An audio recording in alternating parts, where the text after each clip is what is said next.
Hey everyone, today I'm going to show you how to use the Uber app. So using the Uber is helpful because you can easily book your ride anytime using your phone, and it saves time and makes getting around more convenient, especially if you don't want to wait or look for any transportation.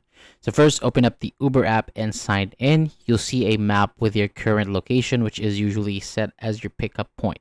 So tap on the destination field and enter where you want to go. After that, you'll see a different ride options with prices, so choose the one that works best for you.